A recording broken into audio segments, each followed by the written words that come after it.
Já, góðan daginn og velkomin á þessa uppgjörskynningu fyrir fjórða ársfjórðung 2024 og síðan allt árið í fyrra. Ég heiti Hjörtur Erlendsson, forstjóri Hampiðunnar og með mér er Emil Viðar Eyþórsson, fjármálastjóri. Ef við byrjum á að skoða helstu atriði í starfseminni á fjórða ársfjórðungi,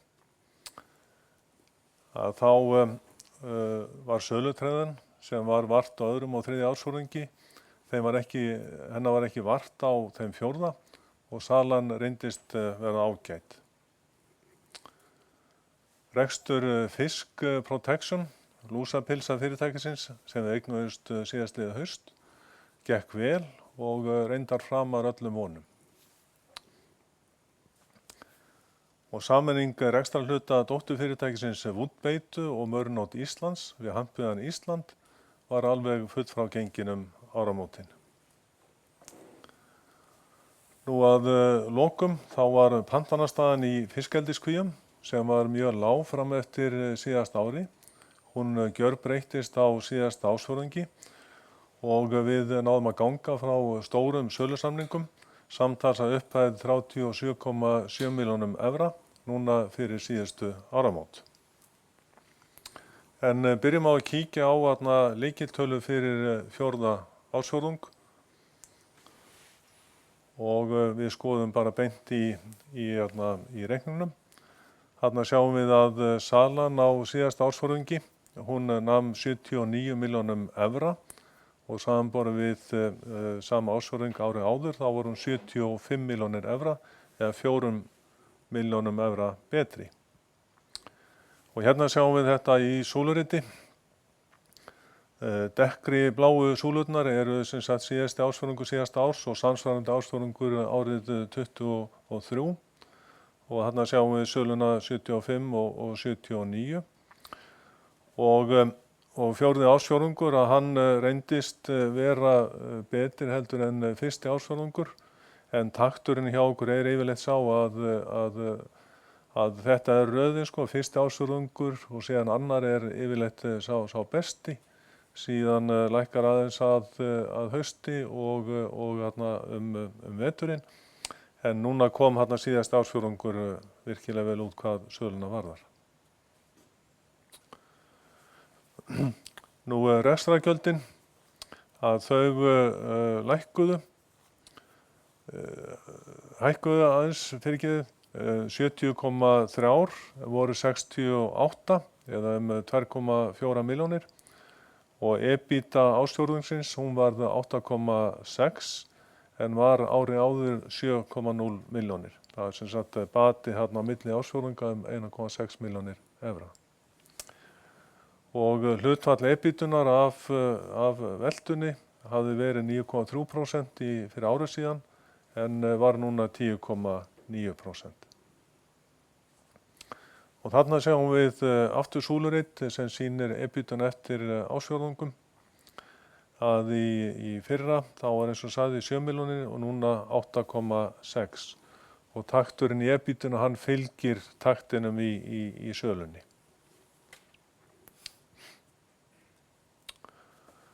Nú afskriftir á þessum ársfjórðungi, síðasta var 3,3 milljónir evra.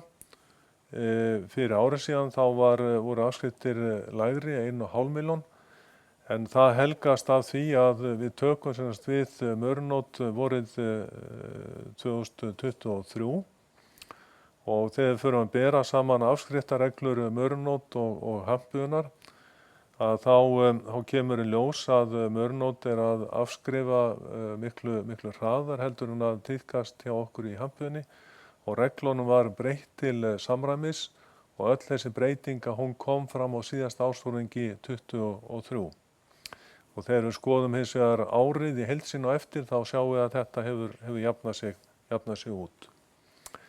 Þannig að rekstrarhagnaður eftir afskriftir núna á síðasta fjórðungi voru 5,3 milljónir evra en var áður 5,5.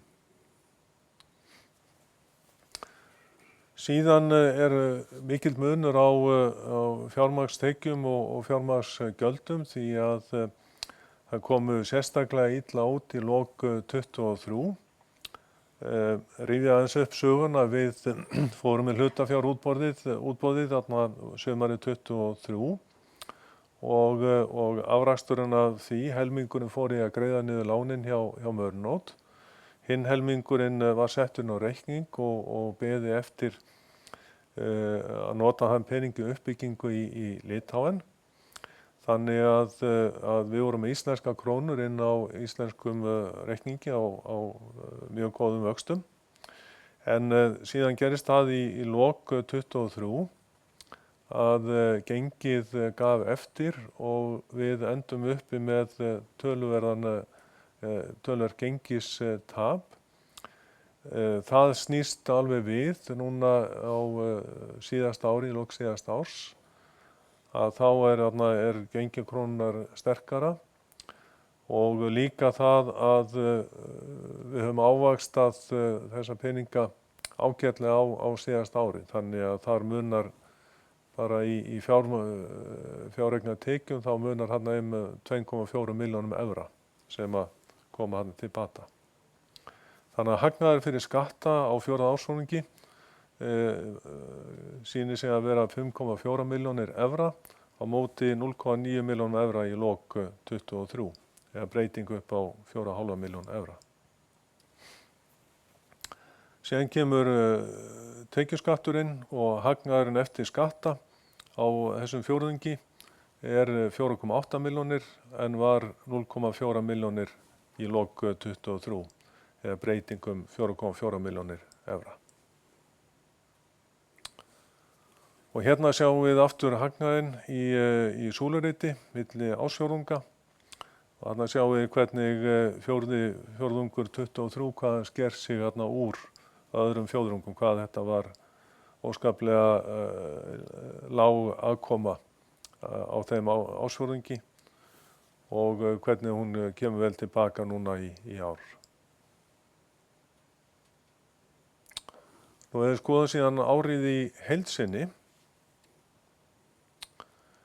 að þá voru rekstrartekjurnar í fyrra 318,8 milljónir evra, lækkað aðeins frá árinu áður þar sem að tekjurnar voru 322,1 og þetta 1% og þarna kemur aðeins inn í að fiskfyrirtæki sem keyptum á síðasta ári að salan hjá þeim var 1 milljón evra.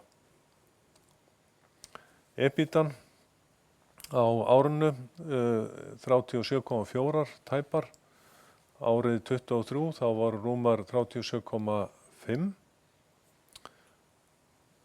Hagnaðurinn í fyrra rétt rúmar 14 milljónir evra á móti 11,7 milljónum evra árið 2023. Og heildareignir Hampiðunnar rúmar 509 milljónir evra í lok ársins og í lok árs 23 þá var það svona rétt tæpar 490 milljónir evra. Eiginfjárhlutfallið reyndist í lok ársins vera 54%, var 55% ári áður. Birgðirnar 126,7 milljónir voru ári áður 125,8 en þarna ber að geta að birgðir Fish Protection í Noregi þær bætast við á árinu þannig að ef við tökum það til hliðar að þá minnkaði lagerinn aðeins á millum áramóta. Handbært fé var 41,4 milljónir og var ári áður 52,9 eða rétt tæpar 53 milljónir. Og síðan vaxtaberandi skuldir 137,2 milljónir á móti 115 milljónum rétt rúmum í lok 23. En við förum bara áfram í rekstrarreikningin og skoðum þessar tölur nánar. Þá sáum við hér aftur söluna 318,8 milljónir á móti 322,1 í 23, lækkun þarna 3,3 eða slett 1%. Og hérna sjáum við súlurit sem sýnir hvernig rekstrartekjur Hampiðjusamstæðunnar hafa breyst á undanförnum árum. Við erum alltaf hrifnir af sögunni og þetta súlurit nær alveg til 2005 og þarna verður mikil breyting 2016 þegar við eignumst Vonina og síðan á tímabilinu 2016 til 2022 þá er mikill innri vöxtur og við erum líka að eignast fleiri félög. Síðan kemur annað stórt stökk árið 2023 en það er þegar við kaupum félagið Mörunót í Noregi og förum í veltu vel yfir 300 milljónir evra. Annað sem er alltaf áhugavert að skoða, það er hvernig rekstrartekjur Hampiðjunnar þróast, hvað er mikið af erlendum tekjum og hvað er mikið innanlands. Og í fyrra þá reyndist 88% okkar tekjum koma erlendis frá og 12% hér á Íslandi.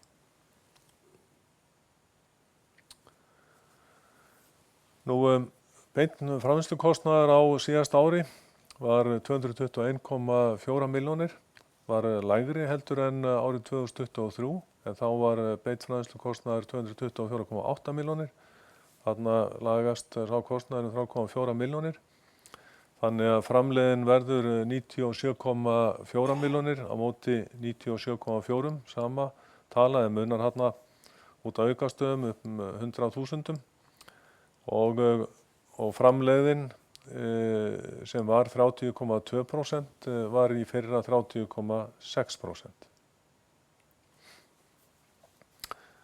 Rekstrarkostnaður varð aðeins hærri, 60,1 á móti 59,8, þarna munaði 300.000 evrum. Þannig að EBITDAn endar í 37,4 á móti 37,5 árið 2023. Og prósentuhlutfallið er þarna eiginlega nákvæmlega sama, 11,7% bæði árin. Og hérna sjáum við hvernig EBITDA samstæðunnar hefur þróast. Þetta er líka frá 2005 og þarna sjáum við aftur stökkin 2016 og líka 2023.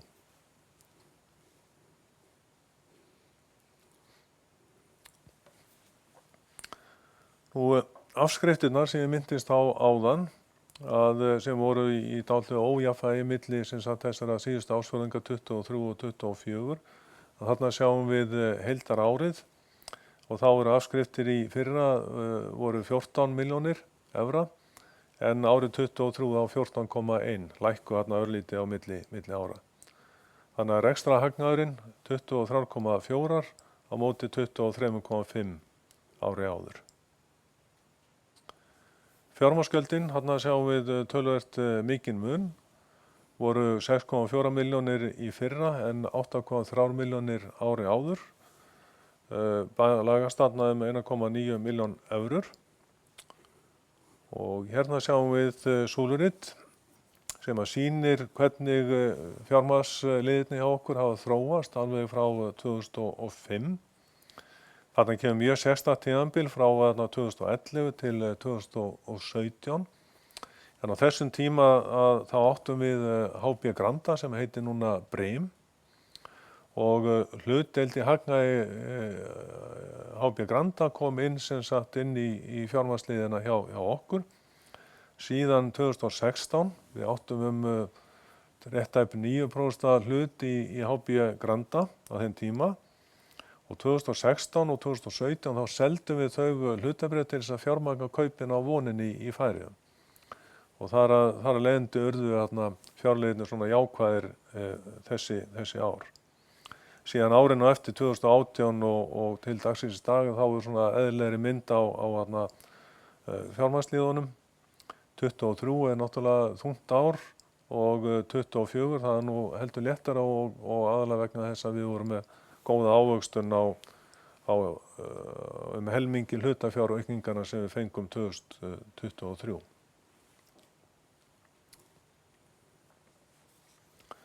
Nú hagnaður fyrir skatta 24 reyndist vera 16,9 milljónir evra á móti 15,1 eða bati 1,8 milljón. Og síðan kemur tekjuskatturinn sem var hagstæðari í fyrra heldur en ári áður. Þannig að hagnaður ársins fyrir samstæðuna var 14 milljónir evra á móti 11,7 milljónum evra 2023, eða breyting hérna 2,3 milljónir evra.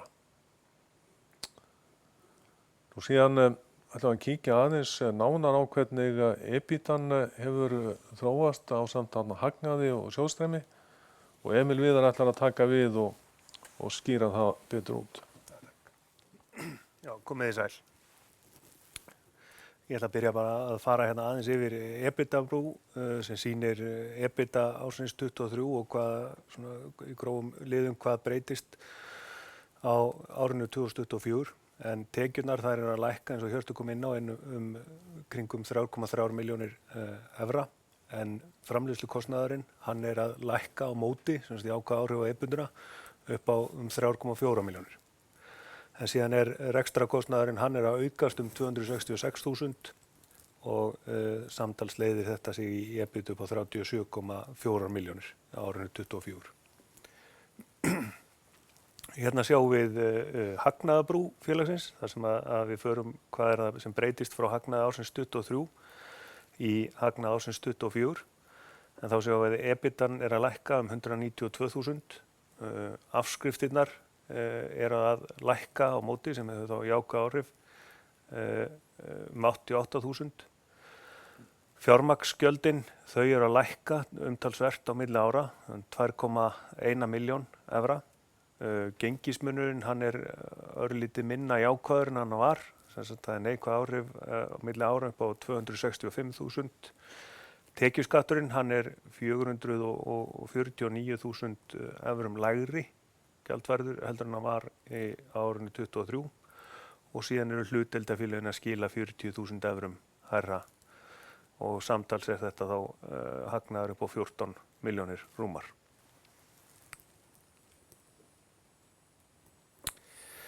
Hérna er síðan búið að setja upp sjóðstreymisbrú þar sem við verum að fara úr handbæru fé í upphaf árs og sýna hvaða liðir það eru sem er að hreyfast á árinu. Handbært fé í upphaf árs var tæpar 53 milljónir evra. EBITDA ársins kemur þarna inn 37,4 milljónir. Rekstratengdar eignir og skuldir eru sem sagt með neikvætt sjóðsflæði upp á tæpar 2 milljónir evra. Vextir, vaxtagreiðslur, skattgreiðslur og móti kemur smá innborgaðar arður. Það er neikvætt 11,7 milljónir. Og síðan er það stóri liðurinn í sjóðstreyminu sem eru fjárfestingarhreyfingar en félagið er að fjárfesta á árinu fyrir 34,8 milljónir evra tæpar.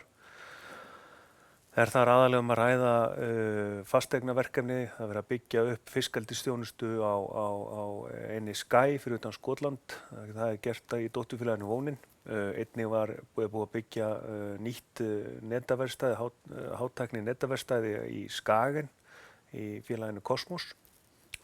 Og að auki eru þarna fjárfestingar í dótturfélögum í félaginu Fisk Protection sem kom inn í september ásamt því að við erum að kaupa minni hluta eigendur út í Swannet í Bandaríkjunum og í Hampen Ástralíu.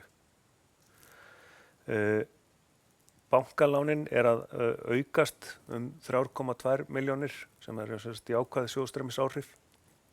Arðurinn á árinu sem var greiddur út var tæpar 5 milljónir evra.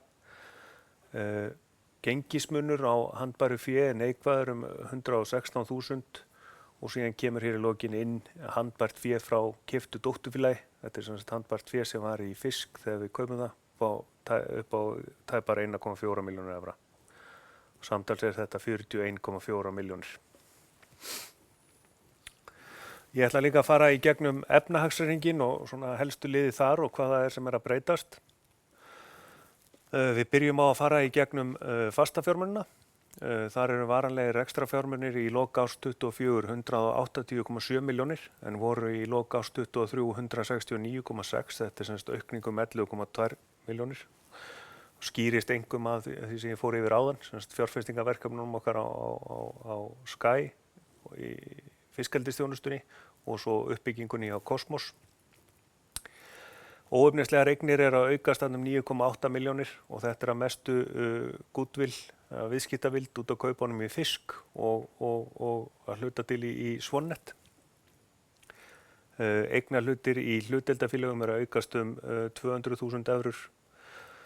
Fjárfestingaeignir eða eignarhlutar í öðrum félögum að lækka þarna 100.000 evrur. Þetta eign félagsins í síldavinnslunni sem við fær þarna. Skuldabréf og langtímakröfur halda nokkurn veginn takti bara við fyrra ár og þarna einkum að ræða, þarna skuldabréf sem í Mörnótt og svo á Hampiðan kröfu á eitt hlutdeildarfélag og svo tekjuskattsinneignin upp á 1,9 milljón, var 0,3 í fyrra og þarna munar mestu yfirfærlegt tap sem að koma inn frá Mörnótt á árinu. Fastafjármunir 274,7 voru 252 í árslok 23, aukning 22,7 milljónir á milli ára. Síðan ef við kíkjum á veltufjármunina þá eru byrðirnar að hækka 900.000 á milli tímabilina. Hjörtur kom inn á áðan að þarna koma byrðirnar í fisk inn sem voru 1,3 rúmar 1,3 milljón evra. Þannig að byrðir í Hampiðinni voru að lækkuð ef að tekið tillit til þessa en einnig juku félögin okkar í Kanada og Bandaríkjunum umtalsvert við sig byrðir í lok síðasta árs til þess að verja sig gegn mögulegu tollastríði sem var virðist vera að rætast núna.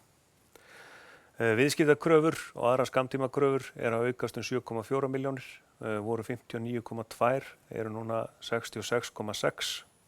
Hækkunin hérna skýrist einkum af stórri sölu sem á sér stað í Hampiðan Ísland til útgerðarfélags. Handbært fé að lækka 11,5 eins og kom fram áðan, 41,4 var 53 í árslok 23.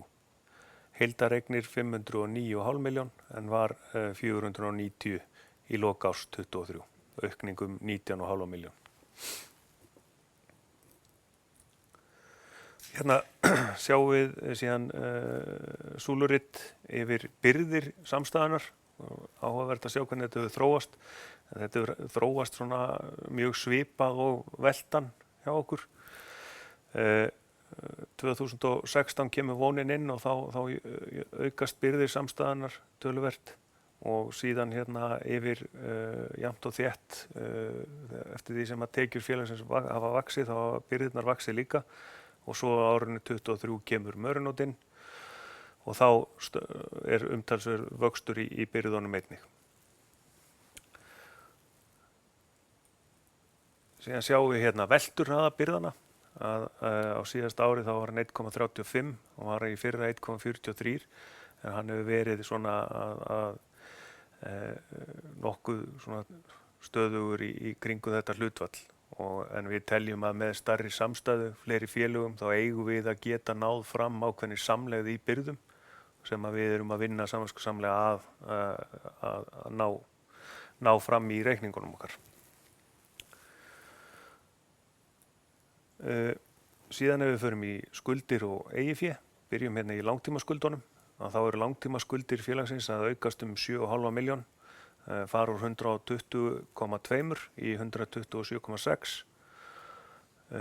Tekjuskattskuldbindingin hún að aukast 600.000, fer úr 7,3 milljónum í 7,9 og langtímaskuldir samtals 135,5 en voru 127,4 ára áður, aukning 8,1 milljón.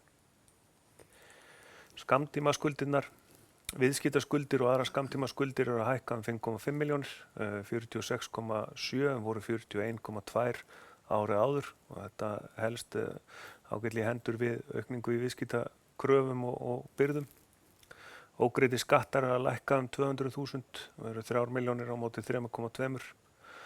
Skuldir, skammtímaskuldir við lánastofnanir 51 milljónir var 47,9, aukning 3,2 milljónir. Þannig að skammtíma skuldir í lok árs 24 eru 100,8 en voru 92,3, aukningum 8,5 milljónir. Eigið féð, það að aukast 3 milljónir, 273,2 milljónir í árslok 24 en var 270,3 í árslok 23.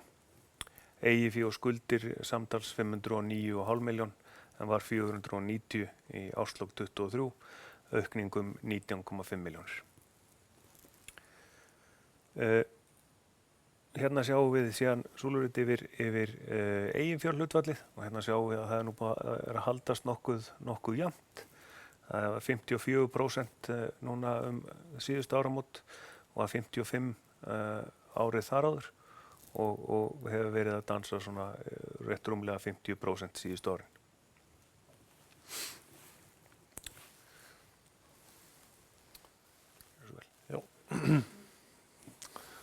Já, okkur langar til að segja okkur aðeins meira frá kaupunum okkar á fyrirtækinu Kohinoor á Indlandi. Og við upplýstum þessi kaup núna 7. febrúar, vorum búin að vera í viðræðum við þetta félag í nokkra mánuði. En kaupin á þessu félagi þau koma til með að breyta mjög miklu fyrir Hampiðjusamstæðuna. Við höfum verið með starfsemi í Litáen og sem er reynst okkur afar hagstætt og náð að byggja þar upp mikla og góða framleiðslustarfsemi og sinnt þörfum samstæðunnar fyrir efni. Nú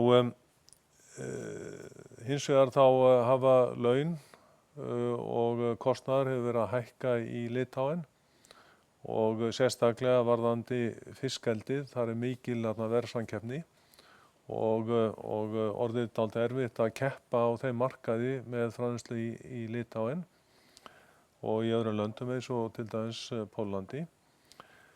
Og kaupin á Kohinoor þau koma til með að gjörbreyta þessari stöðu hjá okkur. Og ég ætla aðeins að fara yfir fyrirtækið og hvað það er staðsett og síðan í framhaldinu hvað við ætlum að gera með þessu nýja fyrirtæki í samstæðinni.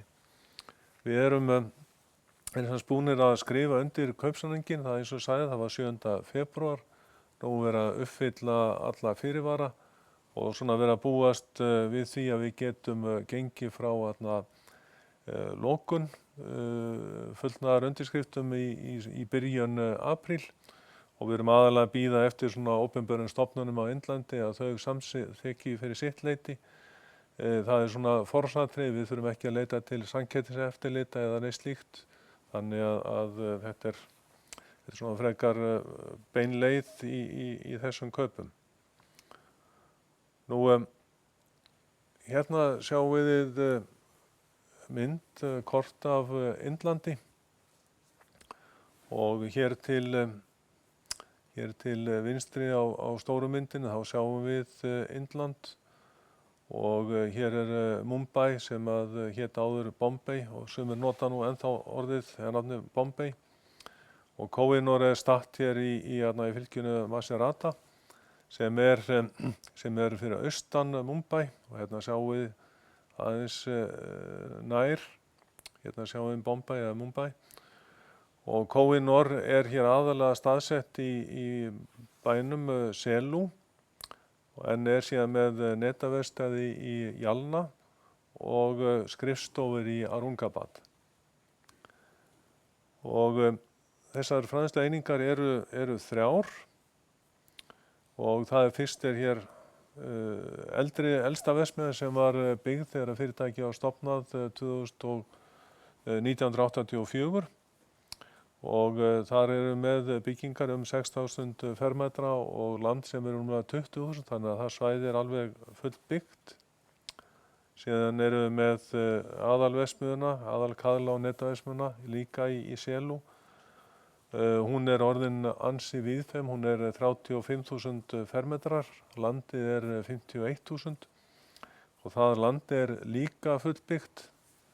Og síðan nýjasta viðbótin er í Jalna, þar sem netaverkstæði sem tæpir 5.500 fermetrar á landi sem 12.100 og í þessu netaðistæði höfum verið að framleiða fiskeldiskvíar fyrir Evrópumarkað. Ég sýni okkur meiri myndir af því á eftir. Ef við kíkjum fyrst á stórverksmiðjuna, að þá þegar landsvæðið var fullnýtt hjá eldri verksmiðjunni þá fengu eigendur Koinor nýtt land rétt við bæinn líka. Byrjaði að byggja þarna upp 2001 og síðan hefur svæðið verið stækkað úr 35.000 í 55.000 fermetra. Þarna átt við sem sagt landið og þarna verið að framleiða með 9.000 tonn af köðlum og netum árlega. 9.000 tonn af köðlum og 3.000 tonn af netum. Og þarna til hægri á myndinni, þarna sjáum við spunavélar og nýtingavélar. Hérna má sjá fleiri myndir frá sama stað. Þarna efst til vinstri eru aðalskrifstofurnar og síðan eru þarna myndir innan úr framleiðslunni og framleiðslan hjá þeim er mjög lík því sem við erum að gera í Litháen. Verksmiðjuhúsin eru góð, þau eru þarna stór og hátt til lofts og vel skipulagt. Þarna eru byggingar náttúrulega allt öðru sem heldur en við eigum að venjast í Evrópu. Hér þurfum við að passa okkur á jarðskjálftum og snjóálagi, vindálagi og einangra vel fyrir hita. En á þessu svæði mjög svona rólindislegt veður og snjóar aldrei. Þarna veturinn í janúar og febrúar og þá fer hitinn svona niður í 25 eða 25-30 gráður. Þannig að þarna sem sagt byggt til þess aðallega til að skýla framleiðslunni frá regni og sólskini. Og hérna sjáum við eldri verksmiðjuna. Sjáum hvernig hún hefur svona vaxið stig frá stigi, bætt við byggingum og þar verið að framleiða 6.600 tonn af aðallega köðlum árlega. Og þarna sjáum við innan úr verksmiðjunni til hægri flettivélar og kaðlavélar.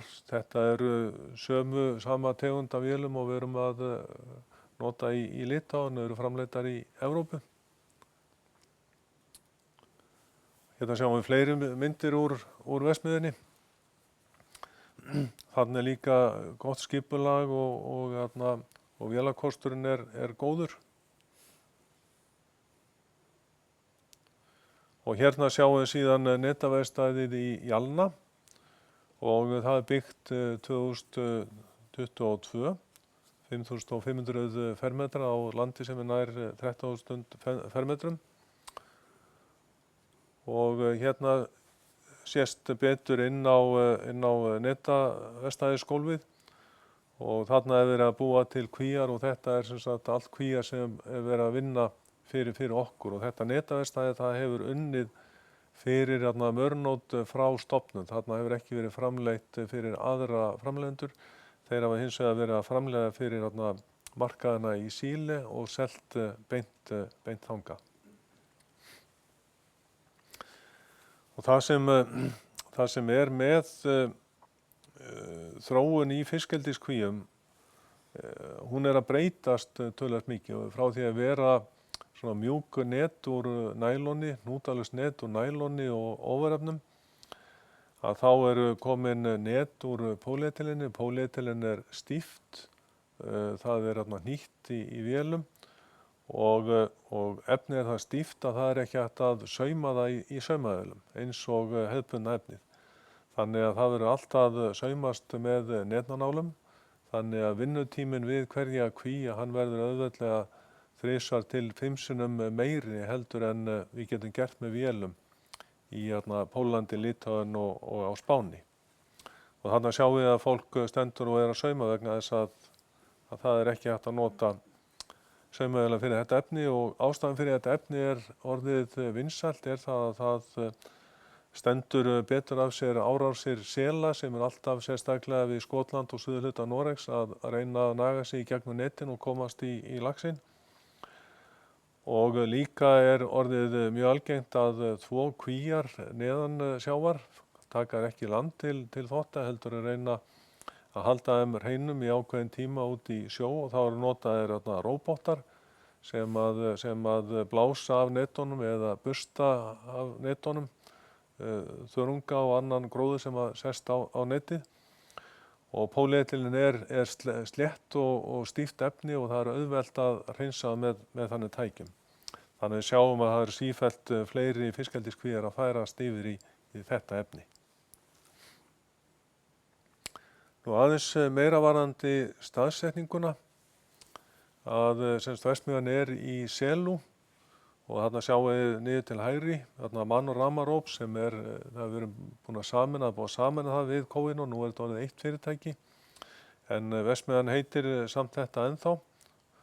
Og þarna efst þá nýja verksmiðjan sem að þið sáu líka myndir af áðan og þarna niður til vinstri að þar BK Global sem fléttiverksmiðja og við eigum sem sagt meiri hluta í þeirri verksmiðju og hún að flétta garn fyrir net sem nýtt hjá Koinor.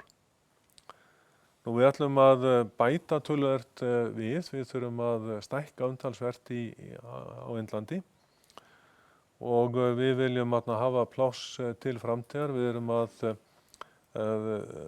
leita og erum eiginlega búin að finna land sem að hentar. Við viljum fá vel stórt land, 12 hektara eða 120.000 fermetra og viljum geta byggt í framtíðin alltaf 80.000 fermetra. Og ætlum að byrja á því núna í vor að byggja 20.000 fermetra. Og ég sagði frá því áðan að hvað var hvað byggingar þyrftu að þola hér og síðan á Indlandi. Og þetta sýnir sig líka í byggingarkostnaðinum. Ef við ætlum að byggja svona húsnæði hér á Íslandi þá myndi fermetrinn kosta væntanlega í kringum 2.500 evrur. Í Litáen þar sem við höfum verið og ódýrt að byggja, að þar kostar fermetrinn 800 evrur. En bygging af sömu gæðum á Indlandi kostar einungis 200 evrur á fermetrinn. Þannig að þarna alveg gríðarlegur munur. Við getum byggt 4 fermetra fyrir einn í Litáen. Og við þurfum mjög mikið pláss undir okkar framleiðslu.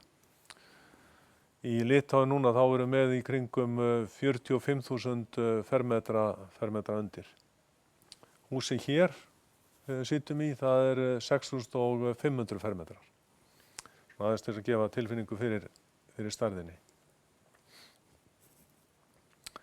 Nú, hvernig við ætlum að nýta okkur þetta, þá ætlum við að flytja framleiðslu á fiskeldiskvíum úr stífu píaneti og við erum reyndar eins og sagði áðan, við erum búnir að flytja þá framleiðslu til og það sem hefur verið framleitt að þessum netum í Voni Lithuania og Murray North Baltic, það hefur nú þegar verið flutt til Koinor. Og það hefur þýtt það að við höfum náð góðum sölum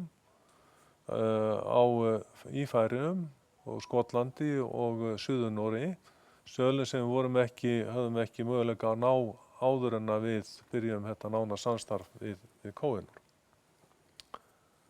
Nú, í Noregi þá erum við með framleiðslu á hnútalausu neti og við erum með það í 4 nýtingavélum.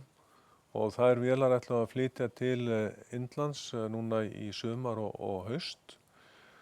Og þetta eru vélar sem við ætlum upprunalega að flytja til Litáen. Þegar við buðum út nýtt hlutafé, að þá eins og ég sagði áður, þá fór helmingurinn í að borga niður skuldir Mörnótt. Hinn helmingin ætlum að nota til þess að byggja upp í Litáen.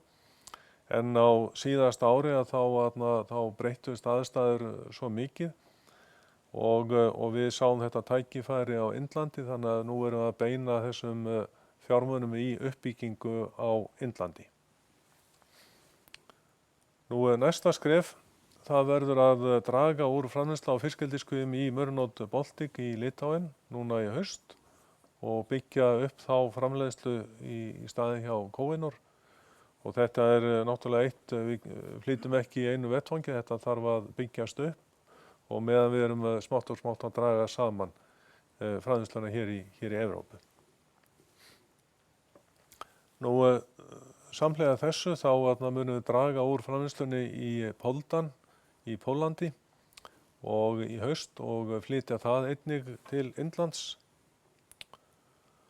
Nú síðan í Hampiðan Baltic, þar ein stór nýtingavél fyrir hnútalausnet ásamt öðrum búnaði og reyndar þið sjáið þessa vél hérna neðarlega til hægri. Það vélin með öllum spólunum upp á sér og fyrir neðan þá vél tæki til þess að meðhöndla net í lofttæmi og í gufu. Og þessi tæki flytjum við til Indlands. Nú síðan flytjum við að lokum framleiðsluna sem á Spáni til Indlands. Þannig að við erum að stefna því að flytja framleiðslu á fiskeldiskvíum frá Evrópu til Indlands. En við þurfum hins vegar að passa upp á það að í Evrópu sé alltaf nægilega afkastageta til þess að sinna hraðpöntunum. Því að þótt að fiskeldisfyrirtækin séu ágætlega skipulögð þá koma upp ýmsar breytingar eða þarfir og þá þarf að vera hægt að sinna því á örfáum vikum. Þannig að við komum til með að halda áfram framleiðslu á fiskeldiskvíum í Litáen því að það tekur, ef við ætlum til dæmis að flytja gám frá Litáen hingað til Íslands, að þá tekur það okkur ekki nema 8 daga, þannig að flutningstíminn getur verið mjög skammur og verðum að hafa möguleika á þessari hraðþjónustu fyrir okkar viðskiptavini. Síðan í dag þá sendum við út tilkynningu eins og venjulega með uppgjörinu og ég hveti ykkur alveg eindregið til þess að kynna ykkur þessa kynningu vegna þess að það farið töluvert dýpra í þessa hluti heldur en að við getum gert hér á þessum fundi. Nú síðan ef þið hafið einhverja spurningar á eftir varðandi Indland og flutningar þangað þá endilega notið tækifærið og spyrjið. En áður en komumst svo langt þá ætla ég aðeins að fara yfir horfurnar á þessu ári eins og þær blasa við okkur. Nú í veiðarfærum þá verkefnisstaðan almennt góð. Nema við búumst áfram við samdrætti í sölu í Norður-Noregi, en það vegna kvótaniðurskurðarins í Barentshafinu, það verið að skera kvóta niður 25%. Og þar erum með 2 fyrirtæki sem að selja inn á þann markað, það Mørnótt Fishery og Vónin Refa. Og við búumst við að þessi söluminnkun muni nema svona 4 til 6 milljónum evra á þessu ári. Og það rétt að skoða það hins vegar í hlutfalli við veltu Hampiðunnar sem var rúmlega 318 milljónir á síðasta árið, þannig að þetta vissulega hluti en ekki stór hluti. Nú við Norður-Kyrrahaf þá sölutregða á flottrólum og það aðalega vegna alaskausa sem að Rússar veiða. Þeir geta ekki selt lengur beint til Bandaríkjanna á svona viðunandi verðum. Fiskurinn seldur til Kína og kemur síðan frá Kína til Bandaríkjanna og þá á mjög lágum verðum. Og þetta hefur svona valdið svona rekstra erfiðleikum hjá útgerðum við norðanvert Kyrrahafið. Nú hins vegar þá mjög góður gangur í sölu á ofurtógum fyrir olíuiðnað og í djúpsjávarverkefni. Á síðasta árið þá kynntum við nýtt tóg fyrir djúpsjávarvindur sem heitir Tech-Ice. Og þetta tóg tekur fram öllum öðrum fíbertógum sem hafa verið í boði fyrir olíuiðnað og í svona djúpsjávarverkefni, og þá er ég að tala djúpsjávarverkefni þar sem við getum búið til tóg sem að nær alveg 11 kilometra niður í dýpstu gjána í hafsbotninum. En stálvír sem er nú yfirleitt notaður, að hann er náttúrulega þungur og hann er þannig gerður að hann slitnar undan eigin þunga þegar hann nær 6 kilometra dýpi niður frá skipinu. Og það skiptir ekki máli hvort við erum að tala grannastálvír eða sveran, hann þolir bara 6 kilometra af eigin þyngd. En okkar tóg, það er létt og það getur farið niður í dýpstu gjárnar á hafsbotninum. Og við erum búin að vera, við höfum alltaf verið mjög duglegir við að verja okkar hugmyndir. Við erum með fjöldan allan af einkaleyfum og erum með deild sem að sér sérstaklega umsóknir einkaleyfa og að passa upp á þau þegar eru komin í gegn. Og við erum búin að fá einkaleyfi á þessu tógi og erum að fara að njóta þess núna á þessu ári og næstu árum.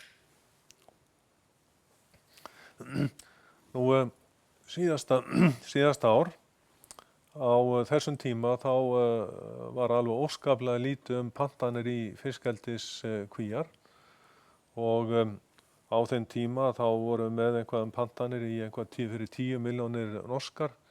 Ég held að pantanastaðan á þessum tíma, hún sé nær því að vera 400 milljónir norskar, þannig að þetta er bara himinn og haf þarna á milli, stöðunar þá og núna. Og við erum með bókaða framleiðslu fram á sumar og fram á haust í okkar starfsstöðum. Og það er náttúrulega að hafa dálítið áhrif á hversu fljótt við getum flutt til Indlands, því að við erum náttúrulega þurfum að sinna öllu þessum verkefnum hér í Evrópu. Núna fyrir áramótin, við kynntum það sem sagt í uppgjörinu fyrir þriðja ársfjórðung að við værum að vinna að stórum samningum. Allir þeir samningar skiluðu sér í hús og nema samtals 37,7 milljónum evra og þessi samningar voru undirskrifaðir undir lok ársins. Kom mjög lítið af þeim inn á síðasta ár en eru aðalega að koma inn á þetta ár og stærsti samningurinn sem er tæpar 28 milljónir evra, að hann teygir sig inn á árið 26. Við höfum verið að semja endurfjármögnun skulda móðurfélagsins og það er komið með hagstæðari kjörum en áður og vaxtaumhverfið fyrir okkur er að lagast. Þetta ár verður fyrsta heila árið fyrir Fish Protection innan samstæðunnar og við búumst við að velta fyrirtækisins verði 10 milljónir evra.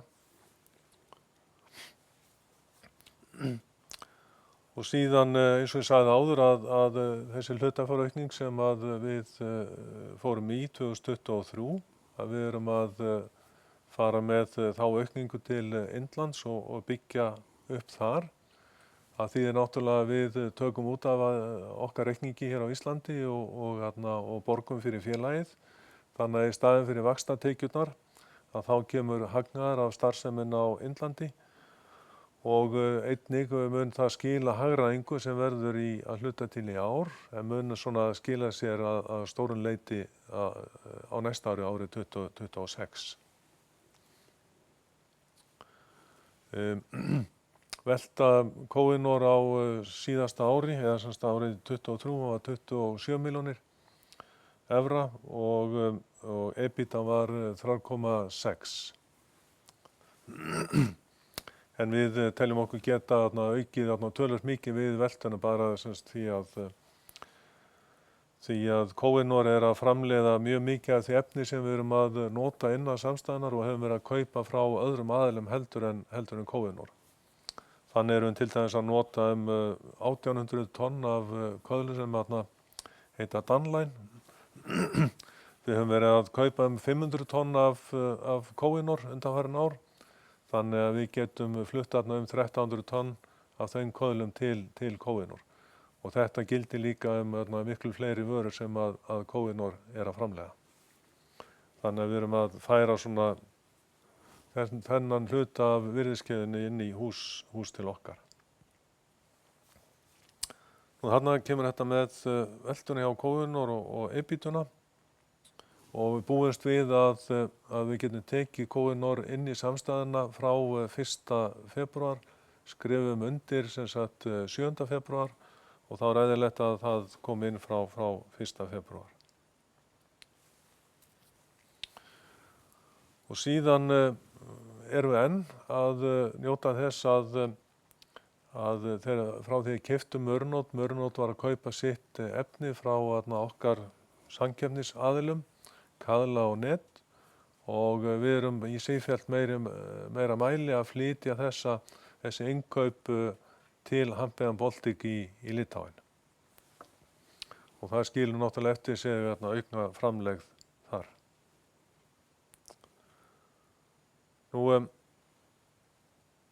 Orkuverðið í Litáen sem olli okkur vandræðum, sérstaklega eftir COVID og gas einnig, það hefur verið í góðu jafnvægi og framboð af hráefnum hefur verið gott og verðin hafa verið stöðug. Þannig að þetta er það sem við vildum segja. Þannig að nú ef þið hafa einhverjar spurningar til okkar, að þá endilega nýtið tækifærið og spyrjið. Og þeir sem eru ekki hér á fundinum og eru að horfa á útsendinguna geta sendt inn spurningar á fjárfestatengsl@hampiðan.is og Jón Oddur, framkvæmdastjóri Hampiðan Ísland, situr hér og hann mun síðan lesa þær spurningar sem berast. Er einhverjar spurningar til okkar? Gjörðu svo vel.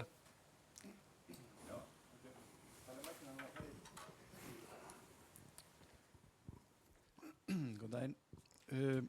Ellert heiti ég frá Fossum. Ég að velta fyrir mér sú starf sem verður flutt til Indlands. Það væntanlega gert í því skyni að raun og auka hagkvæmni í framleiðslunni. Getið upplýst okkur svona gróflega hvað að áætla mikinn ábata eða bætta EBITu við þennan flutning þegar svona til lengri tíma er litið? Er þetta hraða því að þið náðu markmiðum ykkar fyrir árið 2027 minnir, eða er þetta að auka væntingar ykkar svona langtíma EBITu inn í framtíðina? Já, við gáfum út í hlutafjárútboðinu sumarið 2023. Þá sögðum við að með kaupunum á Mörnót að þá varum við að byrja vegferð sem við töldum að væri í 5 ár og það hefur þessi breyting frá Litáen að byggja upp í Litáen og byggja upp í Indlandi í staðinn, það náttúrulega tafði þetta ferli einhverja mánuði. En við stöndum alveg fullt og fast við þessi 5 ár sem við töluðum og ætlum að ná að byggja þetta upp á þessu tíma og ég held að möguleikar okkar til þess að gera það séu betri heldur en áður vegna þess að framleiðsluumhverfi á Indlandi er miklu hagstæðara. Að launin þar eru bara brot af laununum sem eru í Litáen og bara til þess að nefna, við erum með 750 starfsmenn í Litáen. Koðunor er núna með 700 og við komum til með að fjölga þar töluvert mikið. Við ætlum ekkert að hætta hins vegar í Litáen vegna þess að þar er svona kjarninn okkar í að setja saman veiðarfæri og líka erum við að framleiða þar ofurtóg sem er bæði fyrir sjávarútveginn og fyrir olíuiðnaðinn og það munum við bara byggja upp enn frekar. En að sjálfsögðu munum við leitast við að flytja eins mikið af framleiðslu frá Litáen til Indlands eins og hægt er. Og vissulega höfum við reiknað út hvað við spörum, en við erum kannski alveg tilbúin til þess að segja frá því opinberlega hvað það er nákvæmlega.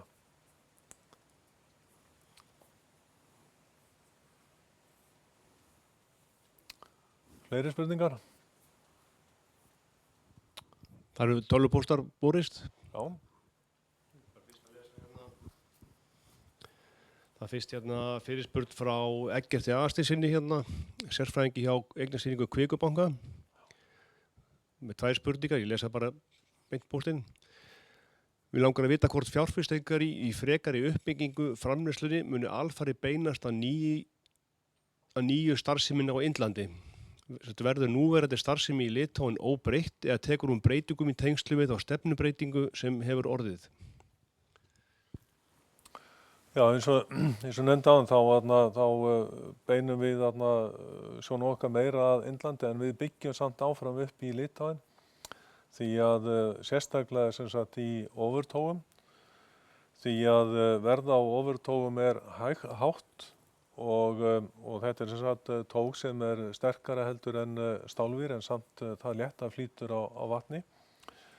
Og við erum að þróa og framleiða sífellt meira vörum inn á þessa markaði.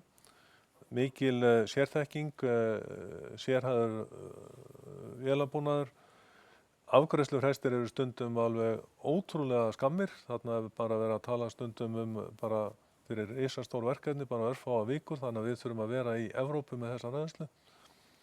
Þannig að það sem við byggjum upp þar verður á því sviði og síðan komum til með að auka líka framleiðslu á veiðarfærum í Litáen og það er líka út af staðsetningunni, við þurfum að geta brugðist þarna hratt við. Þannig að samsetning á trollum fyrir samstana, hún kemur til með að aukast enn frekar í Litáen. Indland er einfaldlega of langt í burtu. En það sem við getum gert í Litáen það er að framleiða til dæmis, eins og við erum búin að nefna oft, fiskeldiskvíarnar og síðan efnin sem við notum í veiðarfærin og getum haft sem sagt á lager til að grípa í þegar á þarf að halda. Svara þetta spurningunni? Svo er annar póstur hérna frá Hilmi Hlér Hannesinni, sérfræðingi markaðsviðskipta hjá Akró Verðbréfum. Hann segir að gætu þið fjallað aðeins nánar helstu ástæður fyrir betri niðurstöðu á 4. ársfjórðungi og milli ára, samanborið við hvernig 3. og 2. ársfjórðungar voru. Og svo spyr hann sjáu þið fram á að gefa út EBITDA-horfur fyrir árið í ár? Já, það er spurning. Vilt þú taka þetta? Já, sem sagt, veltan á síðasta ársfjórðungi var betri og skilaði sér inn að hluta verkefni í fiskeldinu sem hafði ekki komið á 1., 2. eða 3. ársfjórðungi.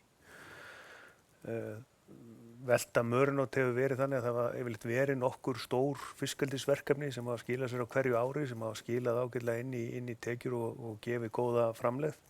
Við höfum fjallað um það hefur staðið á þeim á síðust ári, verkefni sem voru skipulögð, fjallu niður, að hluta til þegar út af stríðinu í Gaza, það átti að vera með fiskeldi þar fyrir utan ströndum Gaza.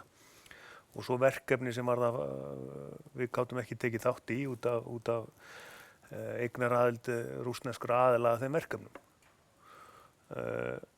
Þannig að svona, en á 4. ársfjórðungi þá svona var aðeins bjartara yfir því og en síðan að ef maður horfir á reikninginn þá sér maður að 4. ársfjórðungur er mjög góður fyrir okkur bæði í gengismunur sem að kemur inn og ásamt í að vaxtatekjurnar eru mjög góðar hjá okkur líka.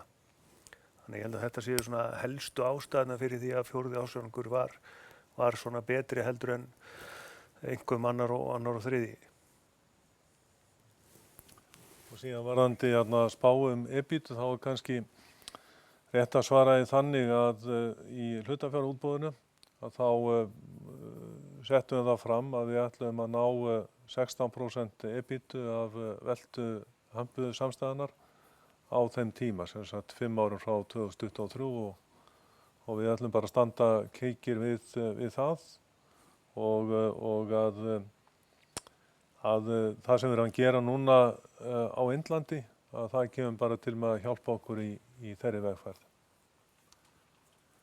Og EBITDA-þróunin, hún fylgir náttúrulega líka bara hvernig okkur gengur að byggja síðan upp framleiðni í Indlandi því að það þarf að auka þar töluvert við mannskap til þess að taka við verkefni sem eru og þegar við erum að tala um að horfum til dæmis bara á hver áætlaður EBITDA árangur eða bæting út af þessu verkefni á næstu 12 mánuðum þá svona svolítið erfitt að spá fyrir það sko því að þetta byggir allt á því hvernig gengur að byggja upp mannskapinn, þekkingun og framleiðnin á svæðinu.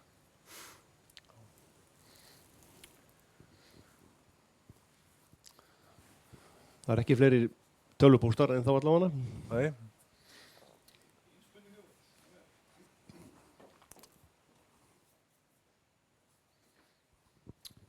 Það er vel að vera mér Ellert heiti ég aftur frá Fossum. Það er vel að vera mér sko sem breyttu netatækni ef ég skilja rétt raun og veru. Er þetta eitthvað sem mun sko það sé að þessi framleiðslu geta sem þið eru að kaupa ykkur þarna í Indlandi hún að setja ykkur í eitthvað sko samkeppnisforskot sko gagnvart ykkar samkeppnisaðilum í þá mögulegri endurnýjun þá á einhvers konar sjókvíum inn í framtíðina eða eru fleiri komnir með mikla afkastagetu í þessari tegund nóta? Já, það eru fleiri sko sem að framleiða svona kvíar en við erum eina evrópska fyrirtæki og það náttúrulega stærsti markaðurinn fyrir laxeldi er hér í Evrópu. Við erum eina evrópska fyrirtæki sem að á indverskt fyrirtæki. Og það held ég að komum til með að skipta gríðarlega miklu máli að geta stýrt framleiðslufyrirtækinu í Indlandi eftir eigin höfði og byggta upp og náttúrulega með eignaraðild og við eigum þarna 75,1% sem er sem sagt meirihluti sem sagt til að hafa fulla meirihluta á Indlandi þá þarf rúmlega 75% að með því að eiga meirihlutann þá getum við treyst fyllilega því sem við erum að senda í framleiðslu til Indlands. Önnur fyrirtæki hafa lent í því að vera að semja við aðila erlendis og síðan þegar sá aðili er búinn að læra nógu mikið þá fer viðkomandi bara og selur beint. Og þetta er líka eina ástæðan fyrir því að við tókum þetta skref að kaupa aðila á Indlandi. Nú varðandi markaðina, bara það sýnir sig að síðastliðið haust og núna í vetur þá höfum við náð í verkefni í fiskeldi sem við höfum alls ekki náð í án Koinor á Indlandi og síðan þá er að opnast fyrir okkur leið inn á aðra markaði. Okkur til dæmis það er næststærsti markaðin í fiskeldi og eftir Noregi er Síle. Og við höfum ekki eins og geta látið okkur dreyma fram að þessu að komast þar inn. En með framleiðslunni og okkar þekkingu hér í Evrópu að þá höfum við góða möguleika á að gera okkur mjög gildandi á markaðnum í Síle.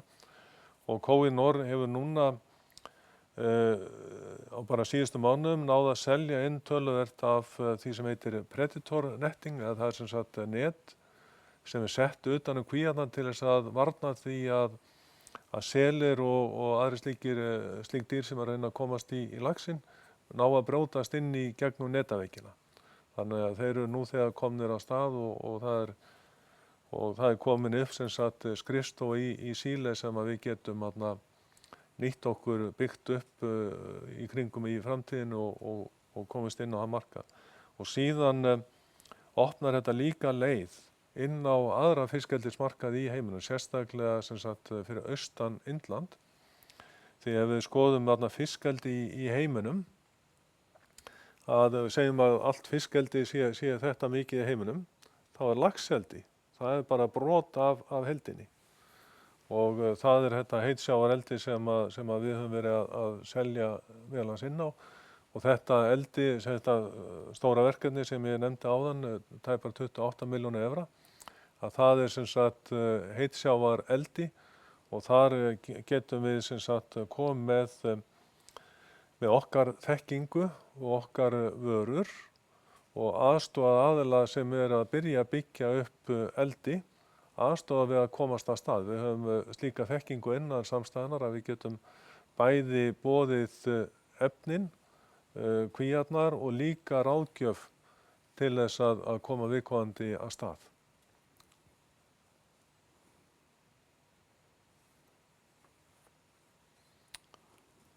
Eitthvað fleira sem við getum sagt ykkur? Notið endilega tækifærið og spyrjið. Já, ég heiti Garðar, Jöklunverbrjum. Hvað gerir ráð fyrir því að fjárfestingaþörfin þarna á Indlandi sé mikil og hvað er svona á næstu árum? Já, við svona búumst við að kaupa land og byggja upp og byrja á þessum 20.000 fermetrum. Að þetta muni kosta 6 milljónir evra, en á móti kemur að við getum losað aðrar eignir í Evrópu. Þannig að nettó áhrifin eru kannski, eða nettó fjárfestingin kannski 3,5. Ein spurningi viðbót. Já. Nú alltaf talað það að hluta af fiskeldinu eða laxeldinu færist lengur út á haf. Já. Hvernig standið þið í slíku? Já, þetta eiginlega, eldi þannig að, tökum til dæmis Noreg sem dæmi, að þá óx eldi upp inn í fjörðum þar sem var svona lygnt, ekki mikill straumur og sjávarföll ekki sterk. Síðan hefur eldi verið að, eftir sem að plássið minnkað, þá eldi verið að færast utar og síðan alveg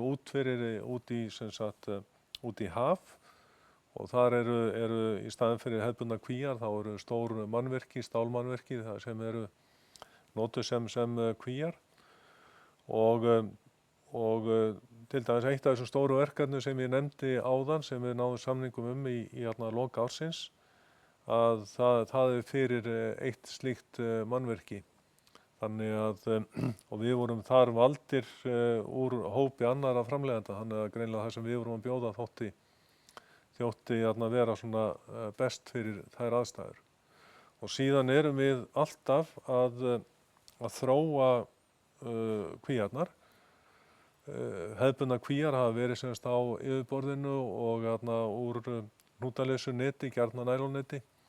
Við erum búin að þróa okkur yfir í pólietilenetið og náð góðum árangri þar. Og síðan erum við að þróa okkur áfram. Við keyptum fyrirtæki fisk í Þrándheimi sem að framleiðir lúsapils. Núna er vaxandi áhugi á hálflokuðum kvíum. Það þýðir að það er kví sem lítur út eins á yfirborðinu, sem sagt með flotring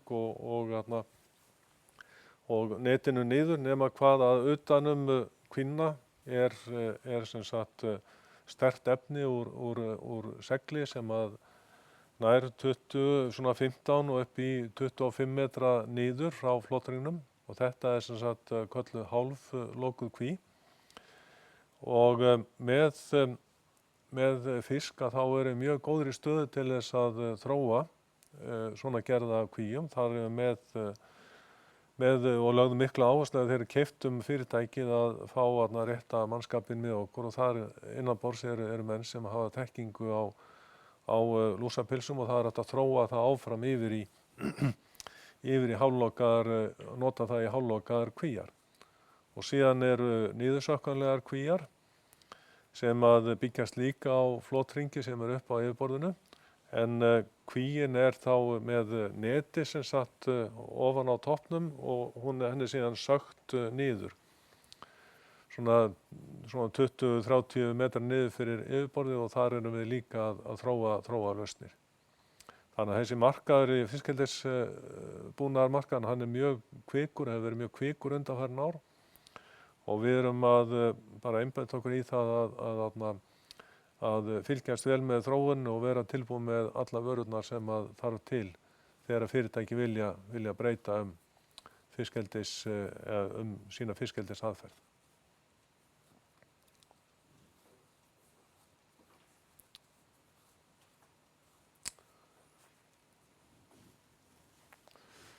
Einhverja fleiri spurningar?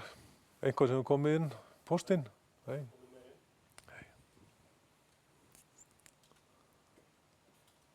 Þannig að spurningabrunnurinn er tæmdur, þá þökkum við bara fyrir okkur. Takk fyrir.